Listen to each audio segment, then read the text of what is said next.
Hi students, good morning. I am teacher CJ, and today we will be talking about a fun and interesting genre of fiction. Welcome to Learn Literature 101.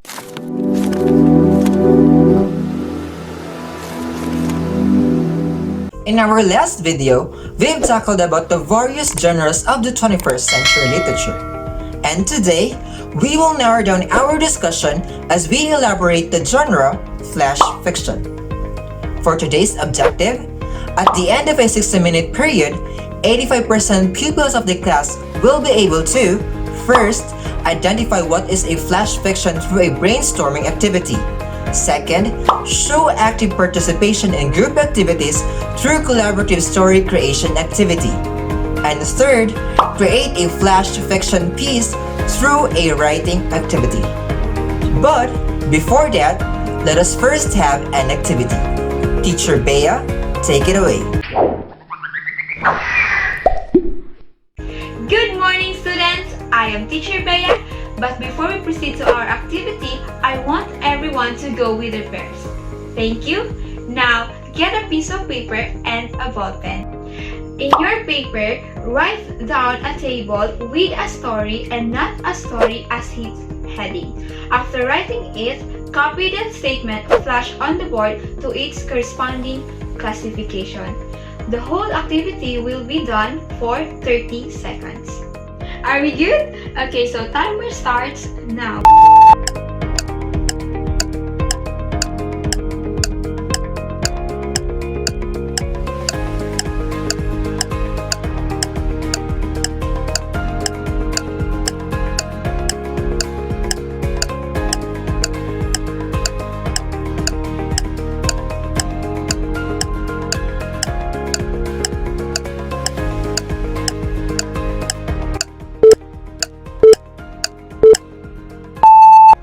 And stop. Please raise your answer. Thank you. Now, let me reveal the answer. Ta-da! Yes, these two, I Keep Myself Alive and For Sale Baby Shoes Never Worn, are example of a story. How is it possible, ma'am? Can a story be short as 4 or 6 word sentence? Yes, of course. Is it a short story? No, is it not? Then what is it?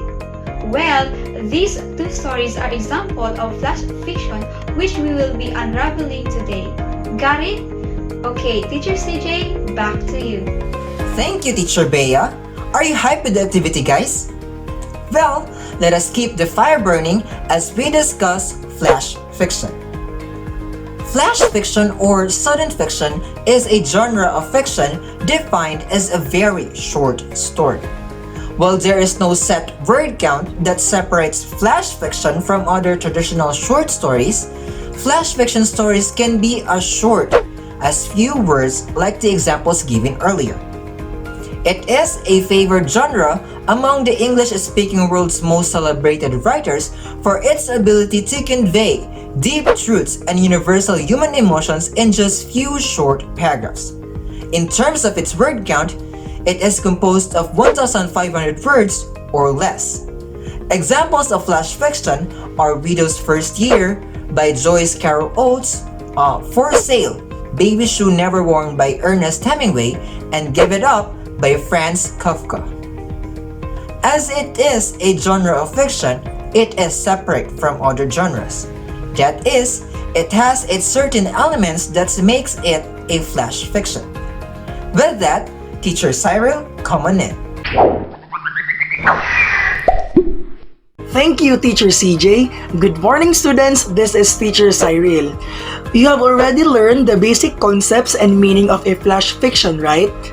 Now, let us delve deeper and learn what are the basic elements in composing of a flash fiction. Basically, there are 3 basic elements in writing a flash fiction. However, before we will start our formal discussion, let us first do a 4 picks 1 word activity. Are you guys ready? Okay. Instruction. Get a piece of paper and a ball pen. In your paper, write the corresponding word being described by the 4 pictures presented on the board. The words can be found in the jumbled word below the pictures. So, each item will be answered for only 10 seconds. I repeat, for only 10 seconds. So, item number 1. Give a wild guess. Item number 2. Same thing. Give an accurate guess. Open your mind and construct your answer. Okay? And the last one, item number 3. What do you think is the appropriate word describing those pictures? What do you think? Do you have an answer? Okay. Raise your answers and kindly check your own papers. Here are the answers.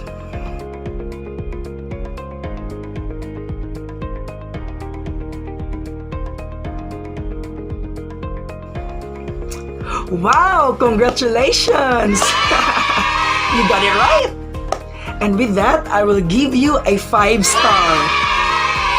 You are correct that all these pictures describe each element of flash fiction, namely the plot, the brevity, and the surprise. Firstly, a complete plot. A flash fiction story is indeed a story if there is a beginning, middle, and end. No matter how short it is written, it still has its complete plot. This sets it apart from a prose, poem, or vignette, which can explore an emotion, memory, or thought without a plot. Secondly, brevity. Flash fiction compresses an entire story into the space of a few paragraphs. There is no defined word count for flash fiction, but some commonly used word limits in flash fiction range from just 6 words on the short end to around 1,500 words on the longer end. Gets? Okay. And lastly, surprise. Great flash fiction often incorporates surprise, usually in the form of a twist ending or an unexpected last line. This is not a gimmick. The aim of the surprise is to prompt the reader's mind to think deeply about the true meaning of a story. Those are the basic elements of a flash fiction, namely the plot, the brevity, and the surprise. As you craft your own flash fiction, these elements should be included. After all, this is what makes a flash fiction. A flash fiction itself. So back to you, Teacher CJ. Thank you, Teacher Cyril. Good job, guys! You have already learned about the basics of flash fiction and its elements. Now, let us proceed in discussing the 6 effective ways in writing a flash fiction. Teacher Jam and Teacher Deo, take it away. Thank you, Teacher CJ. Good morning, students. I am Teacher Deo. Before we start discussing about the effective ways in writing a flash fiction, let us first have a collaborative story creation activity. Instructions. Face your pairs. Each student should prepare a piece of paper and a ball pen. After setting everything for 30 seconds, each student will write a story starter of their flash fiction. It can either be 1 or 2 sentences depending on your preference. After 30 seconds, the students will pass it to his or her pair and let him or her continue writing the story for another 30 seconds. After writing, the partner students will give it back to its owner. Got it, guys? Okay, so timer starts now.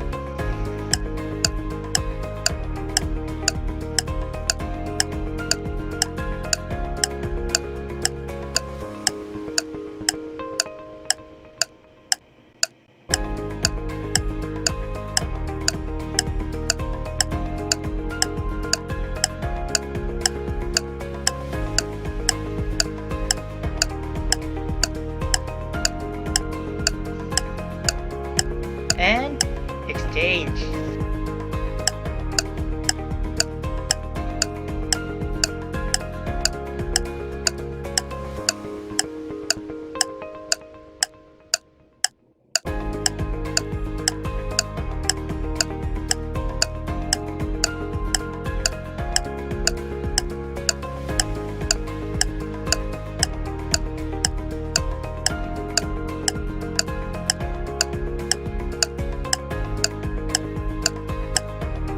Stop?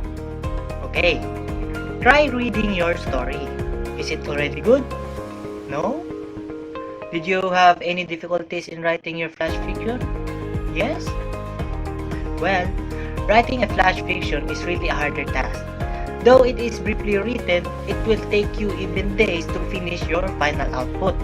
Hence today, we will be learning some tips on how to effectively write a flash fiction. And this will be discussed by Teacher Jam.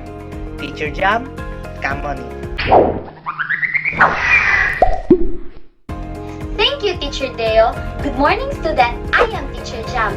Just keep your stories with you and stay tuned as we discuss the 6 effective ways of writing your flash fiction. First, use strong imagery. Make every single word count. Help your readers visualize as much as possible. Remember, you are to show and not to tell. For instance, the old man took the handful of dust and sifted it through his finger. The sentence is way better than the old man picked up the dust. Got it? Okay.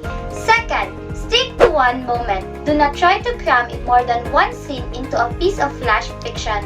Focus to one moment. It will defy the purpose of having a flash fiction if you have many scenes included on it. Third, work with just 1 or 2 characters. Do not spread your story too thin. If you find yourself needing more than 2 characters or 2 scenes, your story may be better suited to a short story format. As we differentiated earlier, flash fiction is as short as few words compared to short story where you can use a greater number of words. Fourth, try first-person point of view. This will create an instant connection to the reader and allow you to express in a fewer words. Fifth, surprise your reader. Make sure to have a different emotional note than the one you started on. Creating surprise is what flash fiction all about. Take your reader on a journey no matter how short.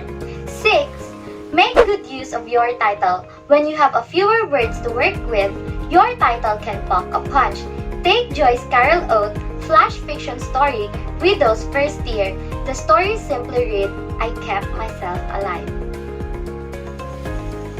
Now, after learning the 6 effective ways, I want you to revise your output using the ways.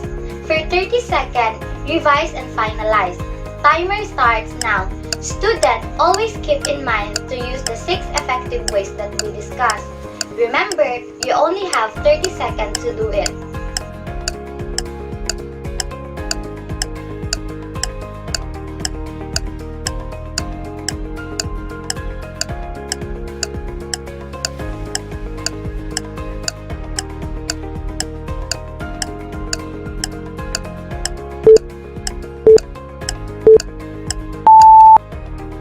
Okay, let's see your output.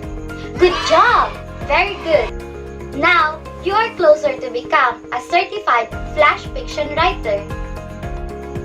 Now, student, I want you to remember that flash fiction does not end in completing its element in the said following ways.